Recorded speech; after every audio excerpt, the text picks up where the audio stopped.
Okay. Can you hear me now, Daniel? I can. Can you hear me? Perfect. Here we go. All right. That's what Right. was supposed to happen. You did. You I don't know did. why it didn't do that before. Oh, you're sounding great, Chris. Okay, Well, hello, great. Chris Harris. This is the Edge Television broadcast, and we're broadcasting on the Edge Television website there, and we're also simulcasting on our TuneIn radio channel as well. Chris, welcome to the program. Hey, thank you, Daniel. Well, I'll tell you what, it's interesting that at this time in America, where you say that you are the executive director of the Un-hyphenated America. Tell us why is there hyphenations to begin with, Chris?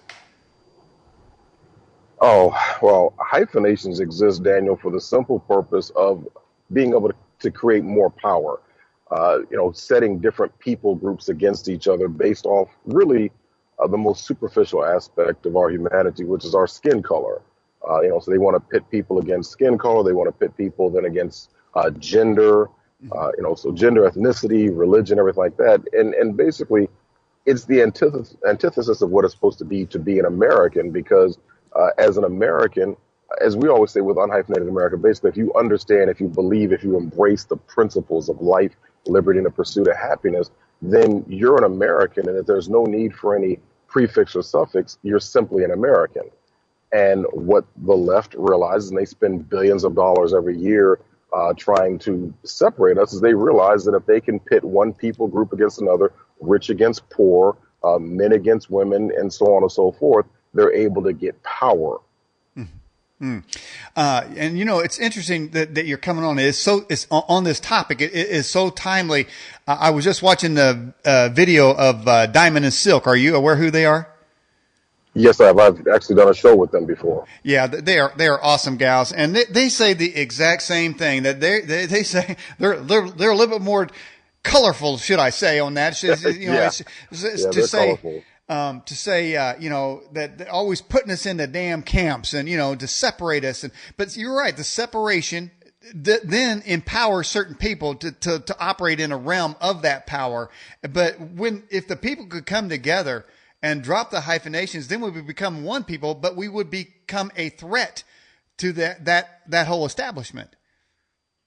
Well, exactly. One of my favorite whipping posts is, I kick it around all the time, is the Congressional Black Caucus, and it's the simple fact that the segregation, or excuse me, gerrymandering, has created what I would call plantations.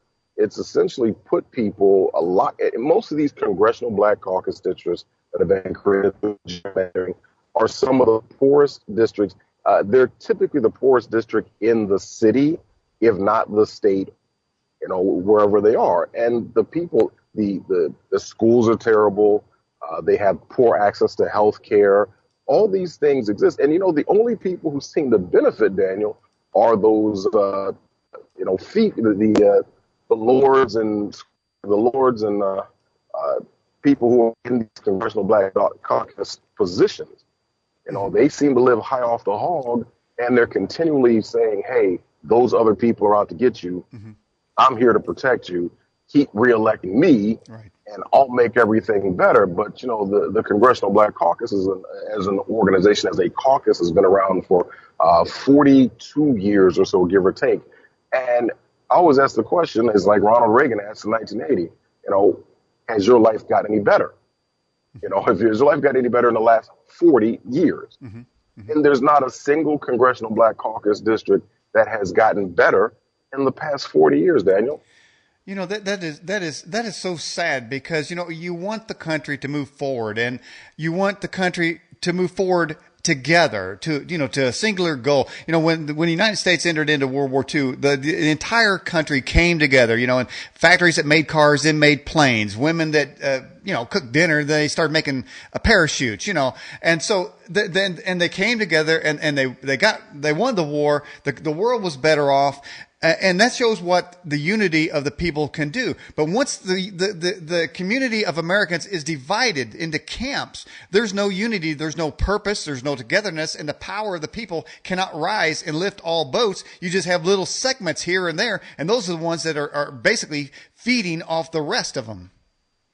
Well, what you have, Daniel, is people poking holes in the bottom of our boat. That's what they're doing, and it's a shame because you're saying to them, "Don't you realize that we'll all drown?" And they don't care. They're like, "Hey, I'm rich for now." Right. Now, here, it kind of reminds me of another thing, Chris. That is, say, like the unions. Well, union people reminded me, and I never been in a union, but they remind me of hardworking people that struggle to get good working conditions and good wages and benefits, and they have union bosses that do everything to undermine the union jobs while saying you need us as your leaders to protect your jobs. So while all the auto jobs are going to Mexico, the union leaders keep taking the union dues and put into parties and people that are fighting to get rid of their jobs. I don't get that. Well, have you visited Washington D.C. before? I was there once, many, many years ago. One of the things that you'll see if you come around, and next time you come through, let me know. I'll give you my patented tour Awesome. of DC. But you start looking at the proximity of different organizations to seats of power. So, for example, the AFL-CIO is like a block away from the White House. Well, why is that? I mean, that's not by happenstance. And I personally, I never joined the union, but I was in a union shop. I used to work for Verizon, and I was in a union shop, and they asked me if I wanted to join the union, and my family's from Detroit. I'm, third generation from Detroit, and I remember having conversations with my cousin, who was the same age as me, and he was telling me how when he first got started with his company as a union shop, they told him, "Hey, slow down," because he did have a good work ethic, and he was out there working hard, Daniel. And they said, "Slow down, because if you keep working at that pace, they'll expect the rest of us to work at that pace." So he wasn't very happy with you. And on top of that, he talked about the fact that everything was based on seniority, and so it's like he had the worst work schedule, right? And he was gonna have the worst work schedule until somebody died or retired. And, in the 2.5 years that I was in a union shop, I experienced that same thing. But one of the things also I saw was that the union actually tended to protect the worst workers. I mean, there are plenty of hardworking people, but I feel like you're paying your money, these dues. And then what happened is that everybody, the people who took advantage of the system, they knew they could mess around and show up late. And of course, they knew that there was a limit they could go to, and then they would run to the union for protection. And when I told them, I said, I will not be joining the union. I said, one, because I just have a basic work ethic and I don't need a union to protect me. Basically, I'm just going to do my job. And I never had any problems with management. It just seemed like the people who were the most staunch union supporters, they were constantly having problems with management. I'm like, well, there seems to be a correlation to that. And also, I think there's a union mindset that's a problem. And, we could have a deeper conversation about the history of unions in this country and where they might have been necessary at one point, but whether they're really necessary now, that's a whole other question. And, that goes on to the other type of unions. Well, this didn't intend to be a union conversation, but the teachers' unions, kind of the same way. They're in power. They say, you need us. They always take the union dues from there to keep teachers, and particularly bad teachers, in there. If you look at the United States and the amount of education where we compare to other nations, you would think if you were a businessman, you would fire them, saying you're not doing a good job. Look at the results of what we have. Yet those unions take the union dues and they feed into a system that keeps the kids from reaching higher education levels. Well, it always amazes me that people don't believe they believe in the free market when it comes to their own personal interactions. I mean, it's like you want to be able to go to, party A, your party A, you want to be able to go to party B and determine what prices or what goods and service, products, goods and service you're going to get at what price. And that's never a problem with the individual, but somehow we seem to believe that we should get government involved in every other interaction, including education, as if you and I, or as a parent, can't decide what's in the best interest of our own child for their education. Wow, that's amazing stuff there, Chris. Let me ask you something. So there are so many people that are still in a sort of a hyphenated situation. They describe themselves as hyphenated. Is there a benefit for people to do that? Irish Americans, Mexican Americans, Japanese Americans. What is the long-term benefit of that, or has there ever been any? Well, I think the only benefit, once again, and the whole hyphenation thing was pushed by with the whole pushed by leftist-minded people. And when I started studying history, the history of socialism in this country, started realizing that just like everything else with what I call leftist regressive socialist ideology, the people who ultimately benefit are the elites.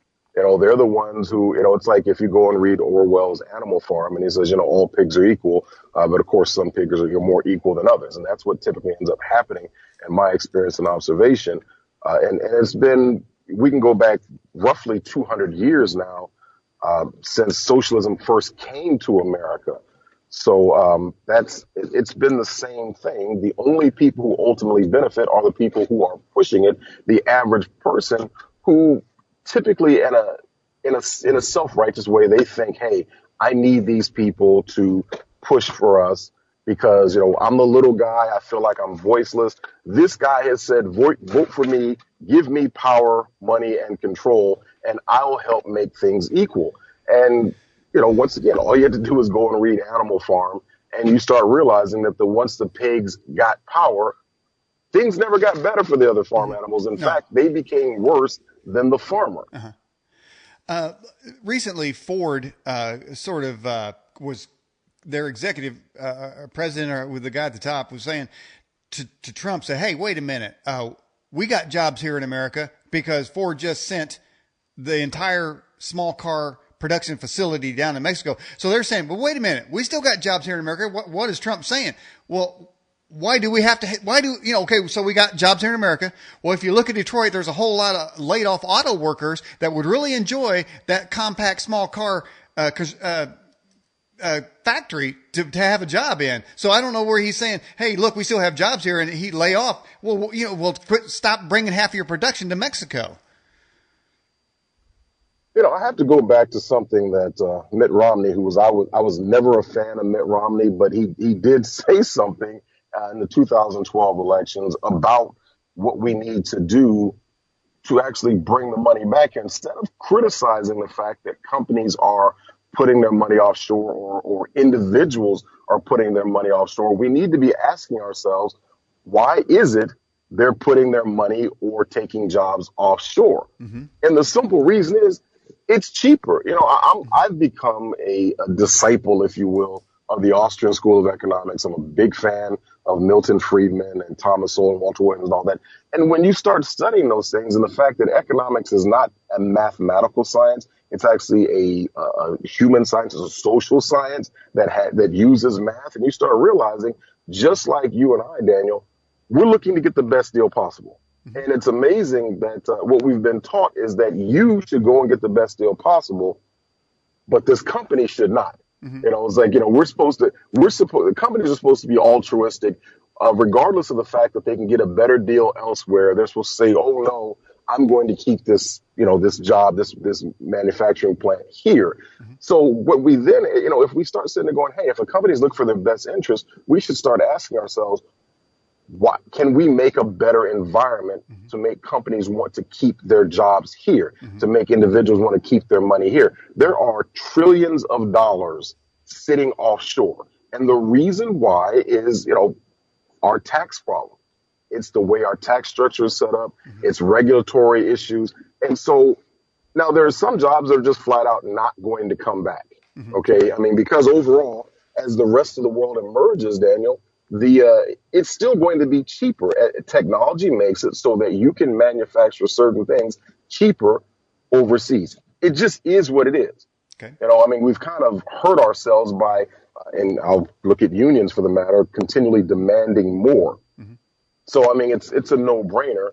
It's like you're drinking coffee or whatever you're drinking. It's like, you'd have to be an idiot to go ahead and pay. You're either an idiot or you're rich, either way, to pay $2 for that cup of coffee. If literally somebody next door said, dude, I'll sell you that same cup of coffee for a quarter. Mm-hmm. And that's what companies are saying. It's like, I can build this plant in Mexico or wherever, and I can manufacture these cars for a lot cheaper. Now, here's a question. Here's something to think about. Have you realized that there's lots of manufacturing jobs, auto manufacturing jobs, but they're not happening in the Rust Belt? If you look at foreign auto manufacturers, uh, BMW, Mercedes, Nissan, Toyota, the like, all these companies, a lot of them, they're all building cars here in America. But where are they not building them? Mm-hmm. They're not building them in Detroit, Right. Illinois, Mm-hmm. Wisconsin, Ohio. They're not building them there because of the unions, right? They're pro-union states. They're not right-to-work states. Right. The tax structures are set up in such a way that it's not in their best interest. But BMW, why did they move to Spartanburg? I believe it's Spartanburg, South Carolina. Yeah. Why did Boeing decide to build a huge plant, which they've been in Everett, Washington forever and a day? Why do they move to South Carolina? Instead of looking at why jobs are going overseas, we should even be looking at why are jobs moving from one state to the next. Mm-hmm. Okay. You know, we should look at the fact that I live in the Metro DC area, and you realize that there are more Fortune 500 companies in Northern Virginia than there are right across the river in Maryland. There's plenty of space in Maryland and in the Prince George's County. There's plenty of open space. You would think that a company would say, hey, Washington, D.C. is a booming mecca. I'll go ahead and put my company headquarters there. They've got airports. They've got all this. Why are they moving to Virginia instead of, a stone throw across the river in across the Potomac into Maryland? Mm-hmm. It's because Maryland's the way their government runs and their tax structure runs, it's just not in the best interest of a company to set their headquarters up in Maryland. Mm-hmm. Well, those are really good points, Chris. Look, I've said on the program before many times, if you look at a program like Star Trek, even back to the 60s, there were a variety of ethnicities in there. And none of them, they didn't say Spock. Say he wasn't a Vulcan Earthman. Zulu wasn't a Chinese Earthman. Or any such thing, or Chekhov wasn't a Russian Earthman. There was nothing. It was a group of people that came together for a mission, discover new worlds, just say, even all the Star Treks since. And you never see any of the hyphenation with anyone. It's, can you do a skill? Do you have an education? Can you pilot a ship? And they all focus on that. It's like they've moved past that. And they come together and they're moving the civilization forward. But how can we ever move civilization forward as long as we continue with this hyphenation? Oh, we can't. I mean, you just simply can't. If you look at, I love Star Trek, but I know Gene Roddenberry was a big old hawking socialist. He was, so there's Wow. He was a socialist boy, but No I'll doubt. tell you, there's some, it's interesting though, is because, if you look, especially like the new Star Trek, the New Generation, there's some hardcore socialist undertones in that. As opposed to, it's interesting is that the original Star Trek was nowhere near as socialist as Gene Roddenberry actually was. And if you look at the way the Enterprise worked and everything, but that's a whole deeper story. Here's the thing. What united them, right? Because that's the biggest thing is, what are we doing to unite? Right. Well, one, you had a common language. Obviously, Chekhov was Russian and Zulu was, I forgot, either Japanese or Chinese. I can't remember which one he was. Right. But, yes, they had their native languages, Daniel, but everybody spoke English. Captain Kirk did not have to say, he did not have to give in order to engage in one language to Zulu, another one to Chekhov. Everyone spoke English, and one of the things you realize is that a nation is two things, essentially. It's their language, which is part of their culture, and their borders, right? That's what makes a nation. And, there's been immigration issues in this country ever since as a matter of fact, actually, prior to the Revolutionary War. If you go back and read the Declaration of Independence, that's one of the issues that was listed out of the 27 grievances that Thomas Jefferson talked about, was the fact that the king made it difficult for people to become naturalized citizens. So, and then of course, when we had the big boom in immigration in the late 1800s, there was concern that you had all these doggone Irish people or these Right. Italians or whatever like that, and whether they would become acclimated or, excuse me, acculturated to this country. And that's the but here was the problem. Yes, there was a problem in the beginning because they came and they didn't speak the language, but they eventually had to learn to speak the language because that's how they got along. And that was never really a problem until we started pushing this leftist agenda of saying, hey, you can be an Irish American. You can be an Italian American. Keep hold of everything that you were doing back there, and so nobody should make you have to give up who you are. But, let's look at it like this. Let's keep it real honest here, Daniel.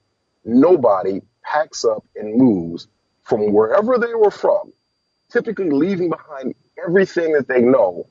You don't leave good for bad, right? I mean, obviously something was messed up, really, really messed up for you to leave that continent and go to another continent if it wasn't something bad that you were leaving and thinking Right. that you're coming to something better. So we have to promote that fact that, listen, obviously the United States is better. We are exceptional. We are exceptional in the world, in the history of the world. America is exceptional. And what we ask you to do is say, listen, weave what you have into the fabric of America, but you have to become part of America. One of the things, learn the language. You just have to learn the language. We have to have something that unites us. But one of the big things, and I'm sorry for giving a long-winded answer to this, but one of the things I point out, Daniel, is the welfare state is the biggest problem. Because now, what reason do they have to try to become Americans when you have people who are empowered by saying, hey, one, keep your language, keep everything that you were doing back home. By all means, all the things that made your country bad, keep doing them. And in fact, we're going to pay you to keep doing that here, through a welfare state. Who Wow. thinks that that's a recipe for success?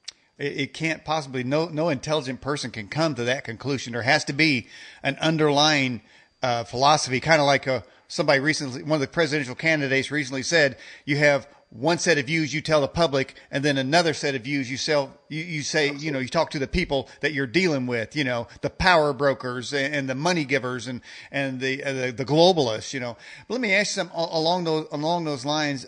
You mentioned that borders is sort of important to a country. Recent emails have come out that there are certain candidates that may believe that borders should be eliminated. What will happen if we completely eliminate, say, our southern border or anyone from coming into the United States? They say, "Come on in." What do you see in the long term as a result of that, Chris Harris? I see the death of the United States. I mean, most people don't understand just the fact that we are we're a federal system, right? Each state is actually sovereign. So we don't even have to go the international route. We look at the fact that each state is sovereign, that in my resident state of Virginia, we do things differently than they do in Maryland, right? And so people need to know, it's like, hey, if I'm sick and tired of the way they're doing things in Virginia, for example, I can say, you know what, I'm going to go ahead and move to the state of Maryland. Right. But there's a clear line of delineation between Virginia and Maryland. Well, but we're all still Americans. It's just I don't like the taxes in Virginia, or I don't like this or that. So I'm just going to move over to Maryland. Well, we're talking about Mexico versus the United States. We don't even have a common culture. And so you cannot have people moving from Mexico to the United States and keeping the exact same culture that they had in Mexico. But on top of that, everything I look at, Daniel, I come from, I believe that America was created by what we call our Trinity, right? It's the culmination, the confluence of Judeo-Christian morality, Greco-Roman philosophy, and Anglo-Saxon law. That's what created America. Without those three things, you do not have America. But if we look at the Judeo-Christian morality and the root of that, what did God tell the children of Israel? He said, your borders will be from here to here. I mean, he made it clear. There will be borders, and you'll protect them. I will help you to protect your borders. And you're supposed to flush out all those other people, because I've cast judgment upon them, you're supposed to flush out those other people and you maintain these borders. And the thing that Israel has done, my criticism of Israel, is that they keep giving up land in exchange for security. Peace, yeah. And what have they gotten? Neither. That's right. They've lost land and got no security. No, they're not. And it's going to be even less security when Iran gets the bomb over there. And I don't know who's making those deals, but it seems to me when that happens, there's going to be a lot of problems as a result of that with negotiations and treaties and stuff, because we know that they're not going to have any problem dropping the nuke. Not at all. So, all right. So, now as executive director of the Un-hyphenated America, how do you go about your business in that area? I mean, do you tell people that we need to, drop the hyphenations? How are you negotiating? How are you meeting that out in what you do to try to move us away from that? Well, in my own special way, as my mom says, I'm her special child, and the way I think, I like to point out the irony and the lunacy in a lot of the things that we do. So I believe everything has to come from the bottom up. And so when you get people to thinking about, because what the left does is they push hyphenations from the top down. But I feel like, hey, we need to have these conversations, Dan. You need to kind of, if somebody's around me, I want them to have, somehow they're going to end up having these conversations. And if they walk away going, I never thought about it like that. And the same thing. And so the articles that I try to write, I try to point out the number one, the irony and just the foolishness and wickedness of leftist ideology. And also then kind of saying, I'm not just here to bash what the left does. I'm here to point out the fact that, one, their ideas, their ideology is stupid and ours is better, period. Here's why ours is better. Here's where you can look across the world, anywhere in this country, and see where when we put our ideology into public policy, it produces better fruit. I call myself a fruit inspector. So that's the biggest thing, is every time I try to write something, I try to point out the irony and the foolishness and point out the rotten fruit that the left is continually producing. So how do people translate that into their lives? Have you met people that have begun to drop that moniker? I mean, if you can't do a thing without checking some box off on a form, I mean, that seems to be impregnated in every legal system and document that we have. Is there any hope of that ever just saying, are you legal citizen or are you not? I mean, is there any hope for that ever to happen? Oh, hope springs eternal. Just, I'm realistic, and I understand the fact that I'm trying to, do things on a much smaller scale. And people like yourself and we're battling against a public school system. As I explain to people, you understand that when you put your kids into the public school system, you're giving unfettered access for 8 hours a day. That leftist, it's almost entirely populated by leftist-minded people, and they're indoctrinating your children. We, as conservatives, there's a great article by Dennis Prager, and he talked about conservative parents who are surprised when their kids become liberals, or I don't like calling them liberals, leftists is what I prefer. And he talked about the fact that we fail to teach our values actively. We passively teach our values, Daniel. And that's one of the things I try to encourage people, if you're a parent, is get more actively involved in your kids. That's what we can do. We have to be more actively involved in telling our kids, this is what we believe, and this is why we believe it. Instead of letting your kids come home from school and say, hey, how was school? Oh, it's fine. So what'd you do? Nothing. Come on, you did something. Your teacher, for 6 to 8 hours, however long they're in school, your teacher spent 8 hours doing more than just saying, hey, 1 + 1 = 2. There's a lot of indoctrination that takes place. And in Virginia, for example, pretty upset about the fact that they're really pushing this whole transgender thing in the school systems. If you're not talking to your kids as a conservative, if you're not talking to your kids, if you're not pushing your values on your kids, you're going to lose. You're going to, especially by the time your kids go away to college, where that's an indoctrination camp for 4 years. Mm-hmm. Your your precious snowflake is going to come home at 22 years old, a stark raving mad leftist, like an Occupy Wall Street, Black Lives Matter moron. Mm. By the way, one of our viewers says, Chris, hello, I'm from Fort Belvoir in Madison, Virginia. So, Hey, nice to see you. So there you go. So who is winning that argument between liberalism and conservatism? I mean, to be blunt and honest, they are. I mean, they control. I mean, you look at CNN. I mean, I've been on CNN. I've been on Fox. I've done Turkish radio and television. I mean, like, see, you have to look at the fact that, I mean, MSNBC, or I call it MSLSD, right, as Mark Levin calls it, they have just gone. They've given up all pretense, right? I mean, Right. they've Yeah, gone. They're the DNC part of the channel. So it's fascinating. But CNN has gone pretty far left also. ABC, NBC, CBS, they don't really have any holds barred. And we know the print media, whether it's the New York Times, I think if you're a conservative, like at the New York Times or Washington Post, they must like put your office like in the, in the dumpster or something. There's no way they're going to treat you well, writing for one of those liberal rags. No. But yeah, we're losing because they have more outlets to push their message through. And like I said, they're back. So they're taking the school systems and they're backing it up through media. So at the very least, we have to stem the tide in our homes, right? I mean, what did Joshua say? And I can't remember the verse, but as for me and my house, we'll follow the Lord, right? Teach your kids. That's what we have to be doing, so that when they encounter these situations, when they're out there and they're watching the media, whatever like that, and this leftist guy says this, they can know, hey, that's not true. That runs counter to the values that my parents gave me.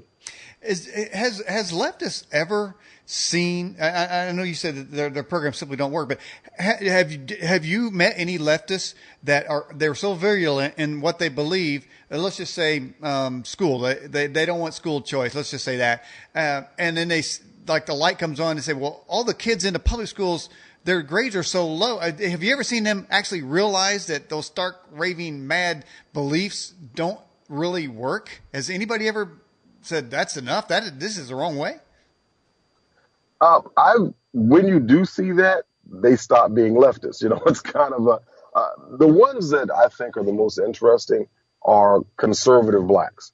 I think probably among all groups, conservative blacks like myself, we're probably the most angry, because we realize like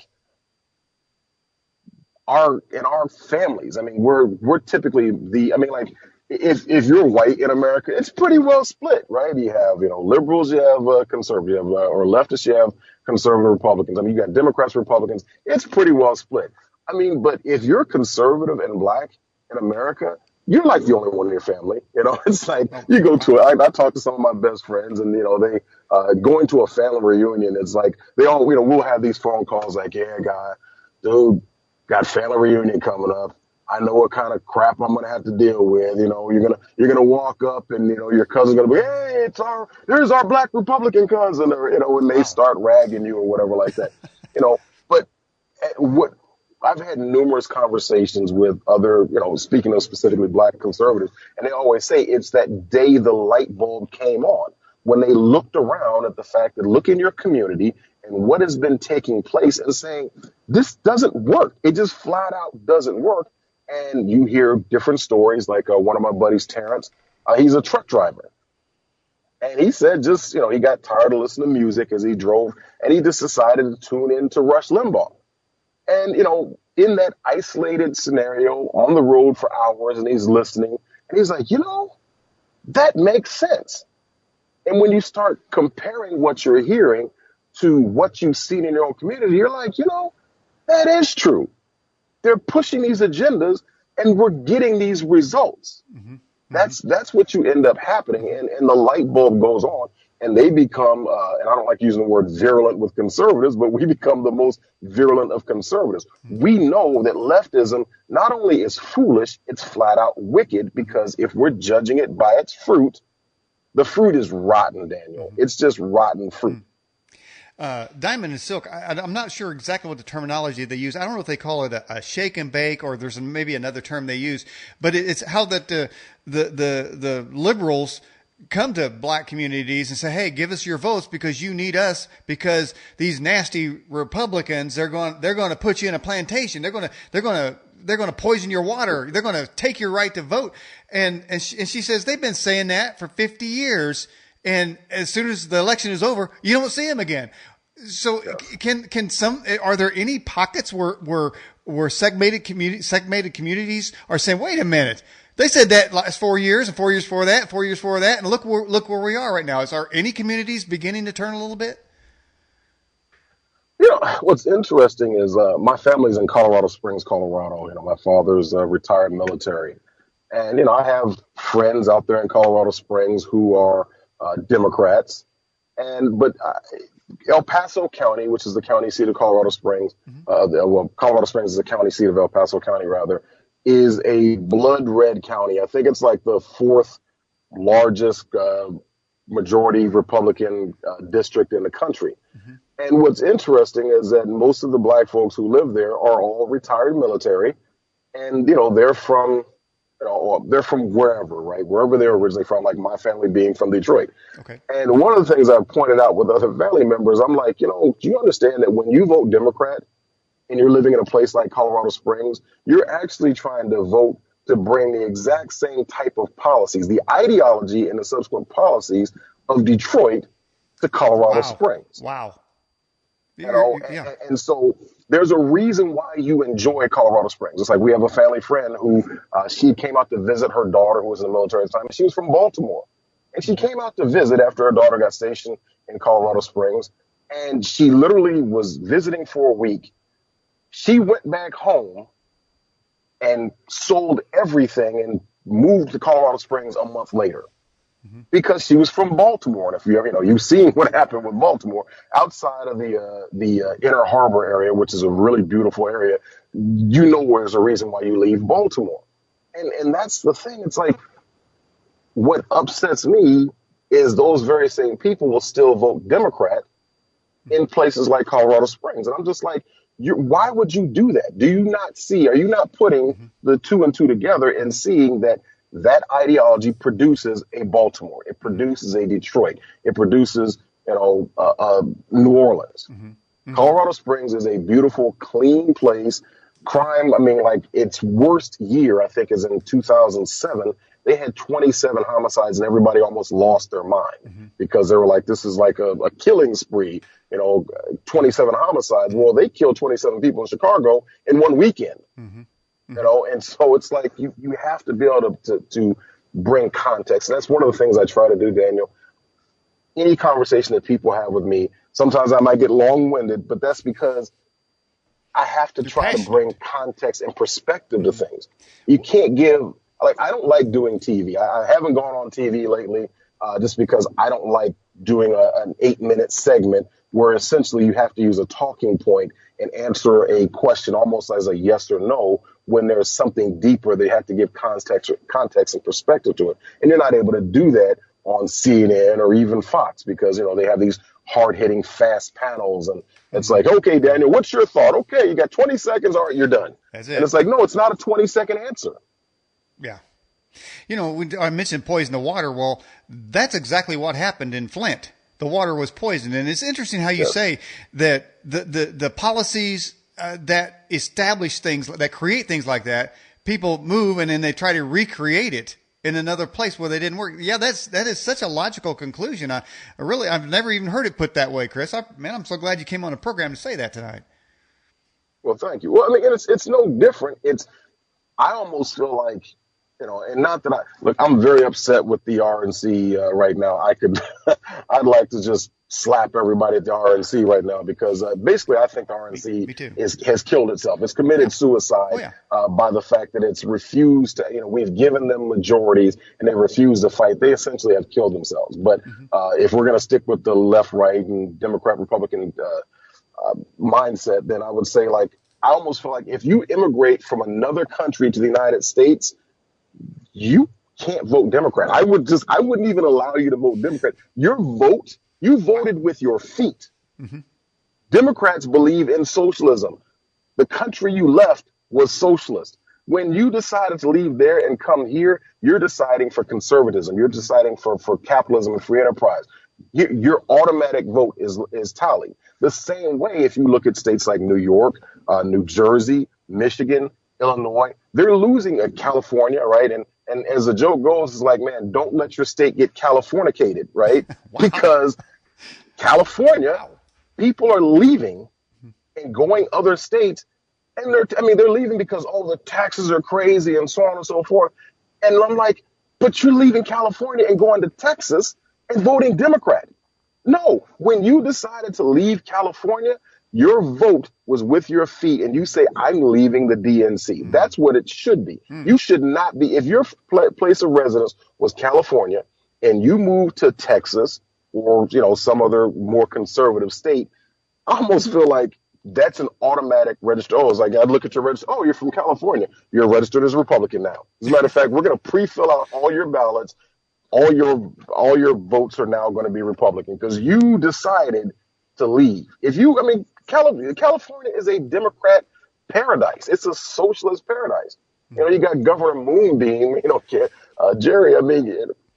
Come on now. Now they're taxing cow flatulation. It's like, have you heard about that one? Yes, I did. That's Yeah, ridiculous. Yes, I did. just I got nothing. I'm like, okay, I got nothing. I'm just whatever. Just throw your hands up. Wow. Well, Chris Harris, I know you got to go, and I appreciate you coming on the Edge Television broadcast tonight. It's been a great pleasure to have you on. Can we have you on again sometime? Yes, sir. We'll definitely try to schedule that. Like I said, sorry I had to cut it short today. I'm actually traveling on business. I was visiting Duke University today and had a chance to be around Coach K and get some teaching from him business wise. So, but yeah, I'd love to come back on another time, Daniel. Thank you for having me. All right, man. Stay safe out there and keep the passion, man, because it's passionate people that make the difference. Amen. Thank you, brother. All right, everybody.